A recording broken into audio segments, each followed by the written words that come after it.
बे समाव स्टुडियोआव आं सन्दना इस्लारि उदालगुरि बियाब दुलाराय बाथौ गौथुम माइनाव आफादनि खुंगा 14थि बिमा माहारि सावराय जथुम्माया समायना रमायना गाब गोनाङै जोबनानै थाङो। बे हाबाफारिनि गेवलां सावराय मेलखौ बेखेवनानै होयो उदालगुरि जिल्ला दुलाराय बाथौ गौथुमनि बोसोनगिरि मुस्रि तरुन चन्द्र बर' बिथाङा। लोगोसेनो गाहाय आलासि महरै बाहागो लायो बाथौ सोलोंथाइ बिथानि मासिगिरि मुस्रि गहिन चन्द्र बर' बिथाङा।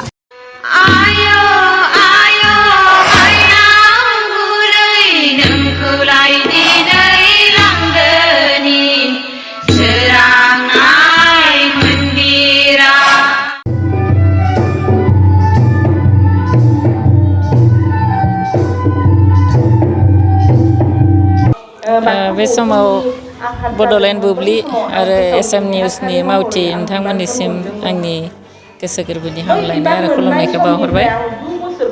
जोंनि उदालगुरि बियाब दुलाराय बाथौ गौथुम माइनाव आफादा नैबे उदालगुरि बियाबनि सिङावनो थानाय उदालगुरि जिल्लानि रिसार्च सेन्टाराव उदालगुरि बियाबनि बाथौ गौथुमनि बानजायनायावनो सानसेनि हाबाफारि लानानै जोङो मोनसे बिमा माहारिनि सावराय जथुम्मा खुंनो लादों आरो बे हाबाफारियाव जोङो गुबुन गुबुन बोसोराव जोङो साननैनि हाबाफारि लानानै खुंबोदोंमोन, नाथाय देग्लाय जोङो जोंनि गोबां सिटुएसननि थाखाय बेखौ नोजोर होनानै जोङो सानसेनि हाबाफारि लादों आरो बे हाबाफारिखौ लानायाव जोंहा बेबायदि जोङो गुबुन गुबुन आयदा लानानै जोङो खुंफुंनो हायाखैसै।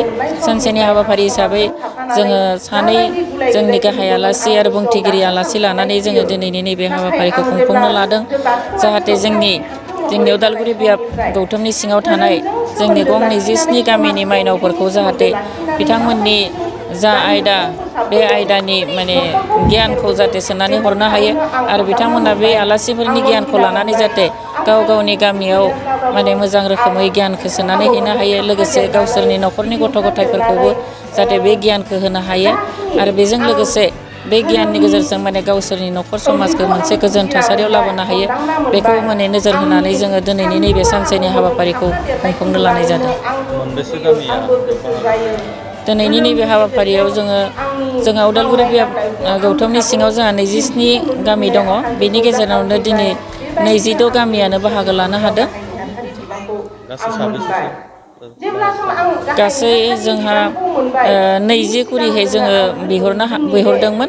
बेनो 20 कुरि बिहरनायाव जोंहा बबेबा गामिया हयथ' बेनि बांसिन बाहागो लाफैनो हादों।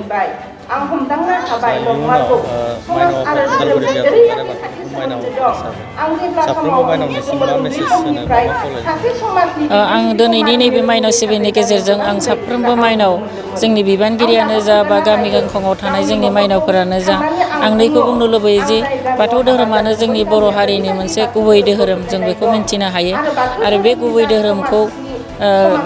धोरोमाव जोंनि माखासे बर' हारिनि राव हारिमु आसार खान्थि नेमखान्थि समाजखान्थि हाबनानै दङ।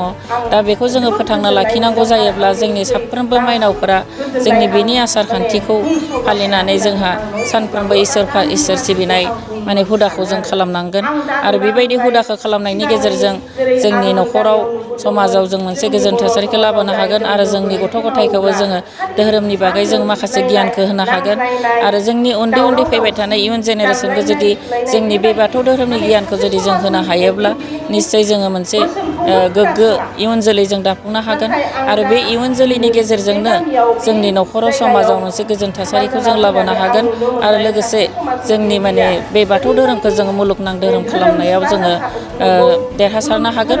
लोगोसे बे मुलुगनां धोरोम खालामनायजों लोगोसे जोंनि बर' हारिखौ मोनसे गेरेमसा हारि महरै जोङो सिनायथि होनो हागोन होननानै आं सानो। मोनसे गोजोनथाव खौरां, गोजोननि नोगोर क'क्राझाराव थानाय बाजार इन्डिया आरो MRM हस्पिटाल साखाथियाव बड'लेण्ड थेरापिस्ट सेन्टाराव थुब्ला ब्रह्मआ गुबुन गुबुन रोखोमनि सानाय सुनाय गोनां सुबुंफोरनि थाखाय फाहामथाय होनाय जायो। जेरै जान्जि सानाय, हान्थु सानाय, गोदोना सानाय, आदै सानाय, आफादावदै सानाय, जानजि जरा सानाय, खर' सानाय, सिनस्रि जरा सानाय, बैफोरबायदि सुबुंफोरनि सानायफोरखौ फाहामथाय होबोगासिनो दं। सोरबाफोर बे बेरामाव गोग्लैनाय सुबुंफोरा बे खाबुखौ लानो हागोन। गोबां मिन्थिनो थाखाय नैबे जानबुं नङाव फन खालाम 9974030738।